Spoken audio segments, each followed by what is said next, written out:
point is the takeaway of learning on what we are discussing and what the partners you are bringing in it every time is different. So we get to know what are all the new products available, what are all the security front they are trying to protect us, so on and so forth. So to answer your question, I'm very glad when mainstream media invites me for a session, so I can also get to learn from the partners and peers where I'm working on. What is one factor that is getting underestimated when we talk about risk today? Correct. So what we are underestimating, I'll give a few examples if you're talking about it and how it is going to be looking into is how AI is going to disrupt our existing processes and operations. Correct. And then how are we going to put defenses on top of it.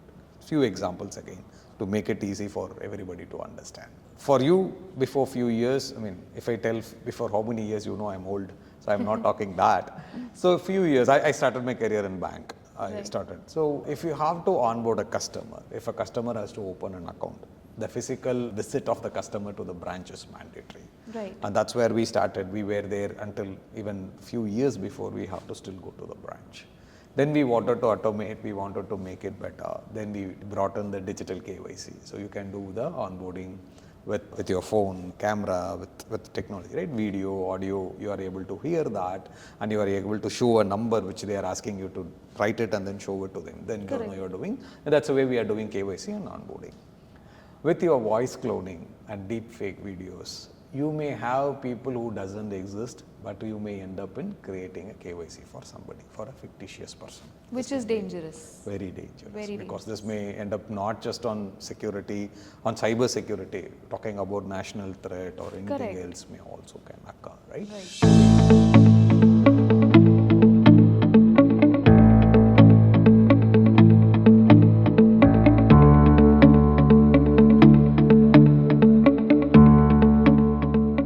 Chennai, I am Simran Shiwalkar, your host for today, and you're watching The Mainstream. Well, we are in Chennai witnessing the latest edition of Emerge Tech, the Multicity Roadshow brought to you by The Mainstream. Today, I have the privilege to talk to Mr. Sivaramakrishnan. He is the CISO and Head of IT for Security at M2P Fintech. Firstly, Mr. Sivaramakrishnan, thank you so much for joining us today and being a part of this event. Pleasure is mine, Ma. Thanks for inviting me. Absolutely. That being said, I want to understand, or let's lead with your experience. How has the event been so far? Networking with some of the peers, gaining insight from some of the speakers. Can you share your perspective? Okay. These events are a little tricky, Ma. At in place, you get to see the same people. Correct. That will be one part of it. Other part of it, you don't have much of takeaway.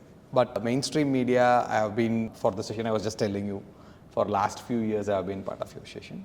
So networking probably is the same team because I get to see the same leadership with who we work on in Chennai. Correct. But point is the takeaway of learning on what we are discussing and what the partners you are bringing in it every time is different. So we get to know what are all the new products available, what are all the security front they are trying to protect us, so on and so forth. So to answer your question, I'm very glad when mainstream media invites me for a session, so I can also get to learn from the partners and peers where I'm working on. Fantastic, and thank you so much for your kind words and being so candid. Moving on, I am aware that you are leading one of the panels based on cybersecurity, and today, as we are all aware, AI has taken the center stage. While it is enhancing security, it's also kind of sophisticating the threat landscape, the threat actors. How you at your firm is doing in terms of security, building up the strategy when we talk about resilience today. Okay, so that's an interesting question. So we think it like that. AI can do today both the things, right? It can fast track if an offensive, basically if somebody is trying to attack you, that is also possible. And it also helps you to defend faster. That is the way we look for. But the problem is what AI bringing to our table is, the way I look into, is that it is just fast tracking it. Correct. When some people were able to do it, I mean, if we go back in few years on every new technology when it comes in, the technology what it makes us is basically I was doing it in X time and I'm able to do it in X minus Y time or X by Y time where it is much more faster, right? That's what it is bringing in. So I usually, for this question, the way I apply is the first principle thinking, we call it. So first principle thinking is making things to fundamental blocks and then you put it back to understand the problem statement. So we have a lot of issues, offensive, what is bringing. First principle thinking is where I think for how do we solve the problem for ASIC. But for the viewers and for you, when I talk about first principle thinking, it may sound a little abstract. Maybe with an example, it will be much more easier. So there was a recent and vulnerability on O365 Copilot. There was a CWE which got released for that. What got released for that, and it was again critical vulnerability, which we call it as a zero-click vulnerability, which is basically you as an end user, without even touching anything, it may hack you. Okay. So this has come in very recently, and then Microsoft has patched it. But if you double click and look into it, how does it work? What does it does, right? That's where you have to apply your first principle thinking. So what it does basically, it's an agent. Your Copilot is an agent. Correct. So what Copilot does basically, it can summarize your emails, it can summarize your meeting notes, it can read through your document, it can give you inputs on your Excel, PowerPoint, whatsoever, right? So what the attack was basically was doing a prompt injection, which is in that document, or I put in some prompts so it can extract information from inside to give it outside. Right. Right. So here the technology is new, the vulnerability is new, the exploit is new, everything is new. But this first principle thinking hold the same. Assume that if it is an email which we are talking about, if you have to look into first is like I'll put in two buckets, like preventive, detective. First preventive. In preventive, if we are thinking about, in preventive, it is more about did you put your data classification. Right. So if there is a critical sensitive email, do you allow the agent to work it or not? If you have put in the classification, it's easy for you to say that I will stop it or I will not stop it. Then did you have your data leak prevention rules in place, DLP in place? So if you have the DLP in place, then it means that if there is a data which is getting exfiltrated, it can catch it, right? This is all preventive example. Correct. Let's talk about detective. So in detective, assume that you have a SOC. Do you have put in that whenever a CVE is published, you should get to know? Then how fast they were able to act on it. Right. Then did they monitor there is an anomaly in the data pattern which is going out? Did they catch it? Correct. So problem is new, but the solutions are old. Correct. You have to just apply that first principle thinking is what I will look for. So AI will only make it faster if you are doing in detective. So then it is about when it comes in, assume the same example of CVE, when it comes in, how fast my SOC can pick it. They can't pick it themselves. Correct. Then you automate with another agent that you can do it. But this is the way we have to prevent it. Thank you so much for sharing, that perspective with us today, and thank you so much for your insights. Next, I want to understand from you, we have seen the cybersecurity landscape evolve. I've been conversing with a lot of cybersecurity leaders and CISOs, and they have a common perspective that over the years, as technology evolves, the threat landscape also changes. What is one factor that is getting underestimated when we talk about risk today? When we talk about organization building that kind of resiliency? Okay, so see, it's a mainstream media event. And if I am not talking about AI, you won't allow me to come. So I am forced again to come back to AI. Correct. So what we are underestimating, I'll give a few examples if you are talking about it and how it is going to be looking into is how AI is going to disrupt our existing processes and operations. Correct. And then how are we going to put defenses on top of it. Few examples again to make it easy for everybody to understand. For you, before few years, if I tell before how many years, I'm old, so I'm not talking that. So a few years, I started my career in bank. So if you have to onboard a customer, if a customer has to open an account, the physical visit of the customer to the branch is mandatory. Right. And that's where we started. We were there until even few years before we have to still go to the branch. Then we wanted to automate, we wanted to make it better. Then we brought in the digital KYC. So you can do the onboarding with your phone, camera, with technology, right? Video, audio, you are able to hear that and you are able to show a number which they are asking you to write it and then show it to them. Then you know you're doing. And that's the way we are doing KYC and onboarding. With your voice cloning and deep fake videos, you may have people who doesn't exist, but you may end up in creating a KYC for somebody, for a fictitious person. Which is dangerous. Very dangerous. Very because dangerous. this may end up not just on security, on cyber security, talking about national threat or anything Correct. else may also can occur, right? Right. Today's solutions, what we have today for your KYCs may or may not even cover that. Right. So to identify the voice cloning, to identify the deep fake, we may have to work on it, because deep fake itself is at least you have to create a fictitious person. You may have some data point to collect it. Right. But a voice cloning is like you pick up all the words I say, and from there you slice and dice and get what you want to tell there. For example, the number 11 I have to mention, where I write it and show it and tell the word 11. You just need one video clip where Shiva is telling 11. Then you cut and slice it and you put it in, the voice cloning comes in picture. So those kind of issue may come up, which is first level, I think, like fundamental where it will come in. The next thing is about what we call it in IT IT security in common word is a crown jewel.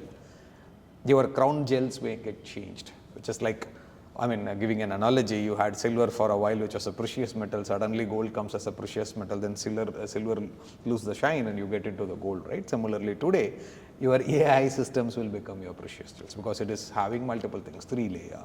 You have your data which you collect everywhere, which has to feed into the system to train. So I may poison the data, that may happen. Right. Then I am doing model training, so I may do a model evasion. I may do the model takeover. Those are all possible on the model level. Then in the AI level, I may create a bias. A bias as simple, as a hacking I will do, and then I'll create a bias. As simple as like I may choose not to, people coming from a specific ethnicity, not to onboard them. Specific sex, not to onboard them. Those all I may induce. Right? This may also become a big problem. Which so this is hampers all the organization. completely on an AI level. Correct. Then it is very easy for me to sue you or make laws for you. Right. So if you are a company, servicing, assume in Europe, for example. So EU AI Act is about to come in, truth, right? And EU AI Act, exactly like the existing Privacy Act, is going to have huge penalty. Correct. I am your competitor, right? What I have to do is come and manipulate your AI system to create a bias and leave it over there. Then the European law will take care of it. So then you will go pauper. Right. You will pay all the money to the company, from the company to as penalty to the government. Then I have an advantage. Then if I am number 2, I become number 1. Simple as this. Interesting. Lastly, any best practices or key recommendations for organizations to kind of have multiple those layers of security when we talk about data breaches today's identity security. From your point of view, any practices for individuals as well who are leveraging AI in organization internally as well as outside? Because from what we have seen and heard, most of the attacks come from the internal side of the organization. Or if you could, share some key recommendations. Okay, no, sorry, I think you had a bundle of questions. I think I have to slice. Let's slice and dice. Yeah, so your point is how many what are all the layers of protection I will create for AI, or in general? In general, now that we have AI, we have multiple innovations coming in. So any best practices for organizations to build that kind of robust security and individuals as well. When we talk about, we are using tools like ChatGPT. Okay, I got the point. Okay, so your point is 2 buckets. One is as an organization, how do you protect the data? Correct. Other one is how as an individual I will protect the data. Okay. I think first one is easy. Second one, you are fighting with the legends. So it's very difficult with fighting with the legends anyway. Okay, first one is very fundamental. I start this with awareness is where I have to come in, right? Today, you know that when you pick up a phone, a recorded message of Amitabh Bachchan to, I think at least in Hindi it's Amitabh Bachchan. In Tamil Nadu, you get a recorded message of a woman speaking, telling about don't fall for the scam of a voice, social phishing which comes into you. We're asking you to do something, don't do that, keep coming. Yes. But still, though it keep coming, we all end up in hearing that some 80 years old retired IAS officer did it, or a 75 years old doctor did it, right? Like they are all educated, not we are talking about somebody who's uneducated sitting somewhere, but that age limit is different, talking about 75, 80, right? So being a 1.3 billion population, irrespective of the awareness you give in, you still end up in leaving a packet who is not aware of it and falling for the scam. Yeah. So now we talk about corporate, AI coming in, it's no different, right? Because most of the places there is a prejudice or stereotyping put in place that security disrupts them rather than enables them. Because When you put protection, you say no to too many things, you end up in being seen like that. So what you have to see is that remove that mental block, change the mindset of people by your continuous awareness. You should tell them what it can do. Right. You should continuously keep telling. Like for example, there was one recent, I don't know whether you would have heard it, I don't name the company, but I'm just telling the event you would know. Okay. So you know this all wallet sells gold today. Correct. If you're going to Yes. GPay, you can get any gold. So one of the wallet service provider got hacked. So around 200 plus customers got breached and 2 crores of gold got taken away. So you are end user, your gold has been taken away, somebody has traded with a vulnerability in a mobile app. Mobile right? app. So this is one event. So when I know to this event, I take it and relate. Right. Then I keep telling for people who are related. Anybody who is developing mobile app, I tell boss, this kind of things can happen. And this is the protection mechanism we put in place. So remember to put it in place. So what you want is champion, security champion in the company, Right. where people understand them. For that, you should understand first when a thing comes in. So rather than saying that, oh, agents, it's not secure, don't put it. Right. Well, the way I work out is I take that, I try to implement, I try to see what are all the risk comes in, I put the guardrails and then I relay, telling that, okay, this is all the plus, this is all the minus, you do it. That is for the individual. Individuals. I mean, for the corporate. So now come for the individual is very tricky, because it is doing very good analysis. I mean, you would have seen lot of stories from as good as somebody was giving to the chat GPT a specific symptom, somebody has not solved it for a few years. I mean, doctors were not able to diagnose the problem for a few years, and chat GPT, boom, found and told what is the problem. This was one case. And there are cases like somebody has given their P&L or their expenses for the whole month, Right. and say that this is all my assets and liabilities, I have loans, how to solve it. It has given like a financial advisor, given good advice to solve it, right? So this kind of information keep coming in your social media, you keep seeing it. So somebody else may also think it, like, why can't I feed the data? So we were talking about giving your phone number, your mobile number to a shop when you buy something, an offline shop, as a privacy problem. But today, we are giving the entire reports. We give your entire Right. financial statement, you are giving entire Right. blood report, everything you are Yes, giving it to yes. that, right? So yes, it would diagnose better. I am not saying no. Then a normal, well, a mediocre human being Right. or an average human being, it may diagnose better. But the point is, what is that info we are ready to part? Because there is no, I mean, if I go back to privacy, right?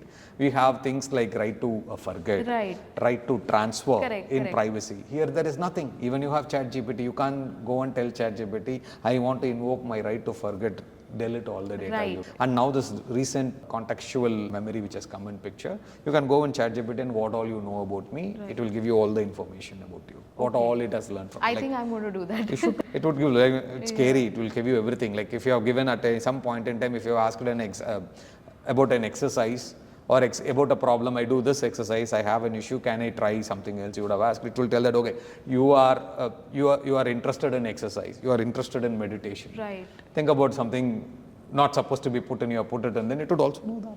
That's all the things it will It's get already to know. scary. That's the point. So what I'm saying is, that is a awareness which you have to have as an individual, that what I am ready to share. So this is a old saying, when internet came, we say that anything put on internet you can never take back, right? So you have put it in somewhere, some archive, somewhere it is going to be there. No different is. So if you're trying to use a GenAI, be very aware that what are you putting in, so it's not easy to delete it, at least now. Tomorrow it may change. Correct. Things may become more stringent, but now it is in nuance. So be selective on what we are sharing with the AI as an individual. That's the way I will put it. Absolutely. I think as much as concerning it is also intriguing at the same time. I mean, the machines, I'm sorry. Yeah, no. As much as concerning it is, I think it is intriguing because the machines know a lot more about you than you knowing yourself. Because Correct. I think for me as well, I use chat GPTs at times, you just want to draft an email, you want to simplify a brief for your organization, for yourself. But again, like you said, how much control is too much control, because you don't know what information you're giving. Correct. What needs to be filtered out basically. Correct. But I Correct. think practices like these can perhaps have some level of scrutiny involved. Definitely. Thank you once again for joining me and sharing your insights with us today. And while we wrap up, I look forward to connect with you again. Sure. Definitely. Thanks Thank for having me.